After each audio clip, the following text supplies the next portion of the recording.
why do sales training? It's always kind of thought about not only, and I'm sure you can agree with this, not only do salespeople do sales training, I personally believe any person in your business who talks to a customer, be it an internal or an external customer, is a salesperson.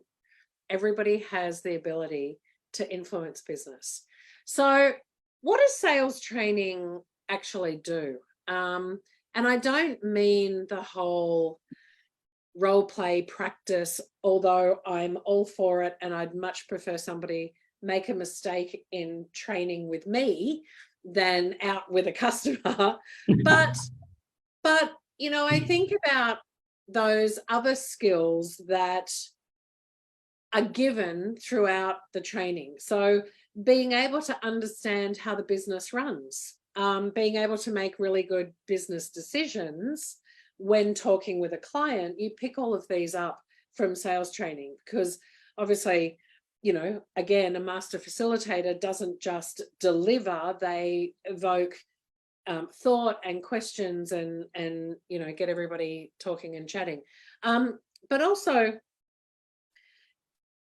ensuring that everyone who's sitting in that room, no matter who they are able to understand the training to their own ability. So you might have, you know, different, of course you do, you have different learners in adults, and teaching adults is very different to teaching children.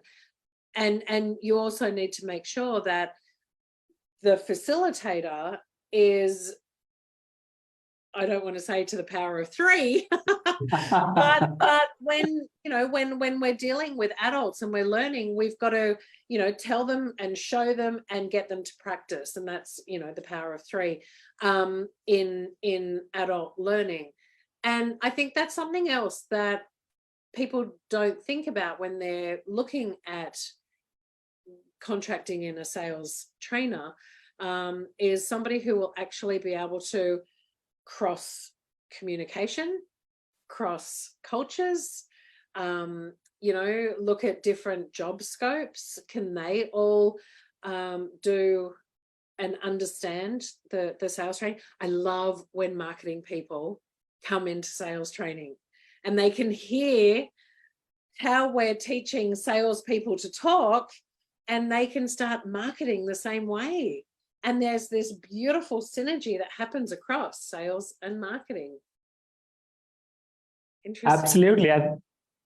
That's so powerful to actually bring in the related department. And because one of the biggest setbacks that I've experienced, not just as a sales trainer, but also as a sales leader earlier on in my life, is even after sales teams are trained and they're going and giving out their best, what happens is that they are able to close that new sales. But if that new customer has not experienced the right promises that the brand or the sales teams have committed to them, the whole confidence level goes down. And that gap is created between the sales and the operations, or the sales and customer service team. So at times, what we also do when we see that the customer churn rate is too high, the sales teams are bringing in new business, but they're not repeating. And when we get into the customer experience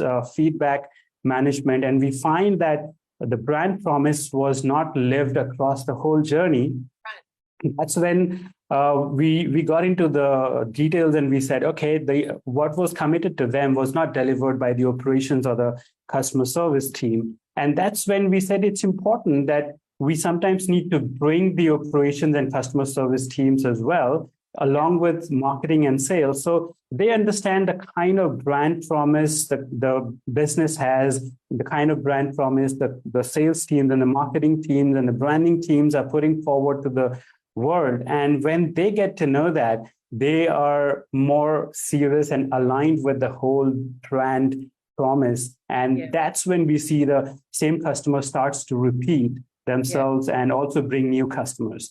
And to do that, sometimes and we do this alignment of 2 departments. And we have this beautiful concept called sales service, which is sales plus service. So integration of the sales and service departments, because they mostly work in silos and they need to be brought together to be more coordinated. Yeah, absolutely.